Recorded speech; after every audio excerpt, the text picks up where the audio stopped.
Hello students, श्रद्धा intermediate college कचनाराय तालाब वाराणसी से मैं मुन्ना सर आपको इस वीडियो में oogenesis या अंड जनन की क्रिया का अध्ययन कराएंगे।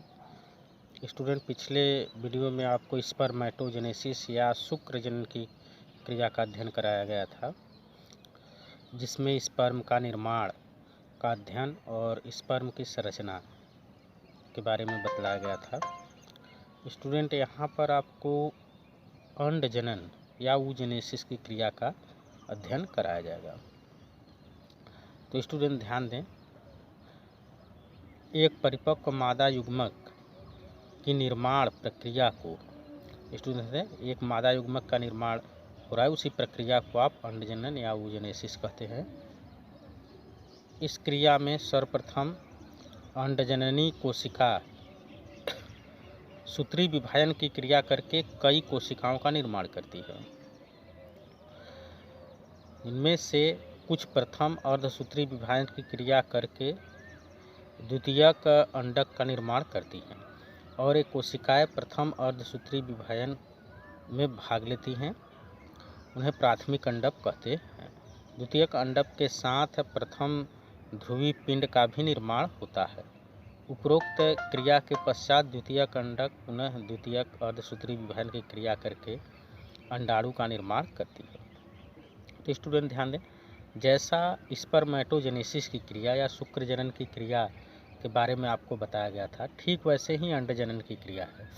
तो अंड जनन क्रिया के पश्चात आप देख रहे हैं सर्वप्रथम अंड जननी कोशिका, जो वहाँ शुक्रजन कोशिका था तो यहाँ अंडजन कोशिका है, सूत्री विभाजन की क्रिया करके बार बार सूत्री विभाजन की क्रिया करके कई कोशिकाओं का निर्माण करती है और उसी में से कुछ प्रथम अर्धसूत्री विभाजन की क्रिया करती हैं।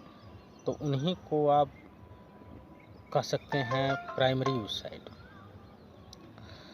जो निर्माण करती हैं उसे द्वितीयक अंडक का निर्माण करती हैं और एक कोशिकाएं प्रथम अर्धसूत्री विभाजन में भाग लेती हैं। उन्हें प्राथमिक अंडक या प्राइमरी oocyte कहते हैं। ठीक इसी तरह द्वितीयक oocyte का निर्माण होता है। फिर वहाँ से स्टूडेंट आपका निर्मित हो जाता है क्या, अंडाणु। यहाँ देखिए, प्रथम ध्रुवी पिंड, द्वितीयक अंडक के साथ प्रथम ध्रुवी पिंड का भी निर्माण होता है। उपरोक्त क्रिया के पश्चात द्वितीयक अंडक पुनः एक द्वितीयक अर्धसूत्री विभाजन की क्रिया करके अंडाणु में विभक्त हो जाता है, अंडाणु का निर्माण करता है। तो स्टूडेंट, ये जस्ट लाइक आपका स्पर्मेटोजेनेसिस, जैसे वहाँ प्राइमरी स्पर्मेटोसाइट तो यहाँ प्राइमरी oocyte, वहाँ सेकेंडरी स्पर्मेटोसाइट, यहाँ सेकेंडरी oocyte, फिर यहाँ oocyte से ओवम अंडाणु। जैसे आपको स्पर्मेटोजेनेसिस ऐसे ही oogenesis। अंतर है यहाँ प्रथम पोलर बॉडी या प्रथम ध्रुवी पिंड और द्वितीय ध्रुवी पिंड का निर्माण होना, ऐसा होता है। बाकी क्रियाएं वहीं होती हैं। तो अंडजनन या oogenesis की क्रिया एक परिपक्व मादा युग्मक के निर्माण को ही आप अंडजनन या oogenesis की क्रिया कहते हैं।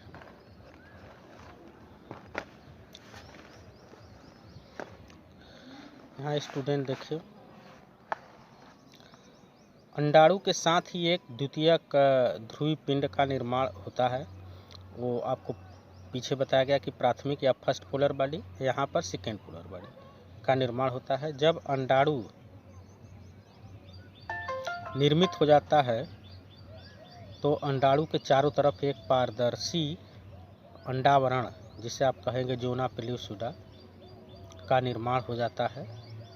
ये आपका स्टूडेंट ध्यान दें, अंडावरण, जब अंडाणु निर्मित हो जाता है तो अंडावरण के चारों तरफ एक परत का निर्माण होता है, जिसे जोना पेल्यूसिडा कहते हैं। इसके बाद ग्राफियन फॉलिकल फटकर, ये स्टूडेंट गलत है, हम आपको लिख रहे हैं ग्राफियन फॉलिकल। इसके बाद ग्राफियन फॉलिकल फटकर अंडाणु को अंडाशय से मोचित करता है। इस प्रक्रिया को अंडोत्सर्ग कहते हैं।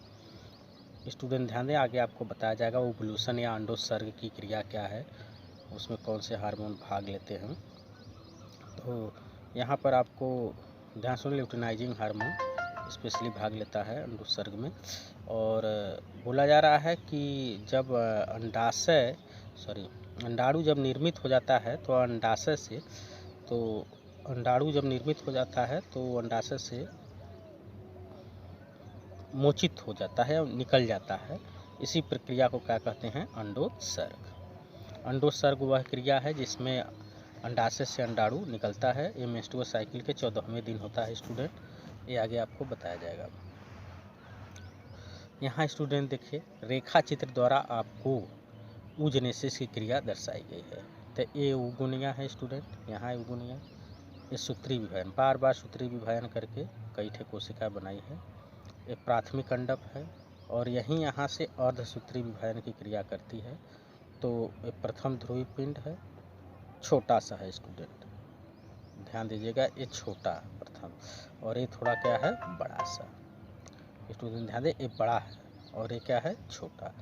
तो ये प्राइमरी अंडक और ये द्वितीयक अंडक, और ये फिर पुनः ये छोटा सा द्वितीयक ध्रुवीय बाडी छोटा, और ये अंडाणु ये क्या है? बड़ा सा है। स्टूडेंट ध्यान दें, ये कह रहे हैं oogenesis की क्रिया या अंडजनन की क्रिया में आप जानते हैं स्टूडेंट, ओवम या अंडाणु का निर्माण होता है। अंडाणु के निर्माण में oogonia जो है या अंडजननी है, बार बार सूत्री विभाजन की क्रिया करके कई कोशिकाओं का निर्माण करती है। उसी में से जो प्रथम अर्धसूत्री विभाजन की क्रिया करता है उसे प्राथमिक अंडक कहते हैं। प्रथम अर्धसूत्री विभाजन के समय एक प्रथम ध्रुवीय पिंड बनता है, जो छोटा आकृति में होता है, और एक बड़ा सा बनता है, तो उसे द्वितीयक अंडक कहते हैं। द्वितीयक अंडक पुनः द्वितीय अर्धसूत्री विभाजन की क्रिया करके यहाँ पर स्टूडेंट अंडाणु और एक द्वितीयक ध्रुवीय पिंड का निर्माण करता है। तो इस प्रकार से यह क्रिया स्टूडेंट oogenesis की क्रिया है। तो स्टूडेंट आप पीछे स्पर्मेटोजेनेसिस और यहाँ oogenesis अर्थात शुक्र जनन और अंड जनन के अध्ययन के बारे में अध्ययन किया है। यहाँ पर आपको स्टूडेंट आगे बताया जा रहा है निषेचन एवं अंतःरोपण, अर्थात स्पर्म का निर्माण उधर हो गया और इधर अंडाणु का निर्माण हो गया। अब दोनों आपस में मिलेंगे, जिसे आप निषेचन या कह सकते हैं उसके बाद अंतःरोपण।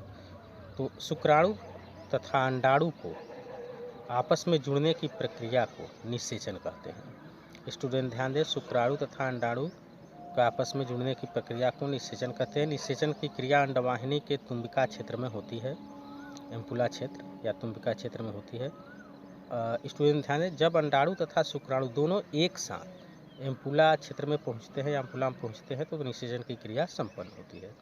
स्टूडेंट ध्यान दें, निषेचन कब होगा? निषेचन उसी समय होगा जब अंडाणु और शुक्राणु दोनों एक साथ, स्टूडेंट ध्यान दें, अंडाणु और शुक्राणु दोनों एक साथ एम्पुला क्षेत्र में या तुम्बिका क्षेत्र में पहुंचेंगे और आपस में जुड़ेंगे, तभी निषेचन की क्रिया होगी, अन्यथा नहीं होगी। तो स्टूडेंट निषेचन क्या है? अभी आपको बताया गया कि शुक्राणु तथा अंडाणु का आपस में जुड़ने की प्रक्रिया को निषेचन कहते हैं। और निषेचन क्रिया के समय शुक्राणु और अंडाणु एम्पुला क्षेत्र में आपको एक साथ पहुंचेंगे। स्टूडेंट एक नंबर में आपको बड़ा इंपॉर्टेंट है कि निषेचन की क्रिया कहाँ संपन्न होती है, तो आप कहेंगे एम्पुला क्षेत्र में। स्टूडेंट ध्यान दें, ये थोड़ा अंदर है, वैसे आप बोल सकते हैं अंडवाहिनी या फालोपियन ट्यूब में। तो स्टूडेंट ध्यान दें, अंडवाहिनी या फालोपियन ट्यूब में निषेचन की क्रिया संपन्न होती है और निषेचन की क्रिया में स्टूडेंट स्पर्म और ओवा आपस में मिलते हैं। तो निषेचन के पश्चात शुक्राणु अंडाणु के, ध्यान से सुनिए स्टूडेंट, निषेचन के दौरान, ऐसा नहीं निषेचन के दौरान, जब निषेचन की क्रिया हो रही है तो शुक्राणु अंडाणु के जोना पेल्यूसिडा को बेधकर अंडक में प्रवेश करता है। तो शुक्राणु, आपको पिछले वीडियो में बताया गया था कि शुक्राणु के हेड पर एक टोपी जैसी संरचना है जिसे एक्रोसोम कहते हैं। एक्रोसोम के द्वारा ही स्टूडेंट शुक्राणु जो है अंडाणु को बेधने का कार्य करता है। एक्रोसोम द्वारा ही शुक्राणु जो है अंडाणु को बेधने का कार्य करता है। और देखिए स्टूडेंट आगे आप, निषेचन के बाद जाइगोट का निर्माण होता है। स्टूडेंट ध्यान दें, निषेचन के बाद कौन सी संरचना बनेगी? जाइगोट। ये स्टूडेंट आप जानते ही हैं, पिछली कक्षाओं से ही चला आ रहा है। तो निषेचन के बाद जाइगोट का निर्माण होता है। निषेचन कहाँ होता है, निषेचन किसे कहते हैं, क्या है, ये स्टूडेंट आप जानिए। आगे आपके देखिए, जब पुरुष का यक्ष गुणसूत्र महिला के किसी भी यक्ष गुणसूत्र से जुड़ता है तो संतान पुत्री के रूप में उत्पन्न होती है। स्टूडेंट ध्यान दें, जब पुरुष का, आप जानते हैं कि पुरुष और महिला दोनों में गुणसूत्रों की संख्या 46 है। 22 जोड़ा जो पेयर्स हैं वो ऑटोसोम हैं या एलोसोम हैं, वो समान है पुरुष और महिला में। 23वां जोड़ा जो है वो सेक्स गुणसूत्र कहलाता है। पुरुष में एक्स वाई है और महिला में एक्स एक्स। तो पुरुष में एक्स वाई और महिला में एक्स एक्स। तो पुरुष का एक्स गुणसूत्र महिला के किसी भी यक्ष गुणसूत्र, महिला में यक्ष गुणसूत्र है ही, तो किसी भी यक्ष गुणसूत्र से जुड़ता है तो संतान पुत्री के रूप में उत्पन्न होती है। इसके साथ ही जब पुरुष का वाई गुणसूत्र महिला के किसी भी यक्ष गुणसूत्र से जुड़ता है तो संतान पुत्र के रूप में उत्पन्न होता है।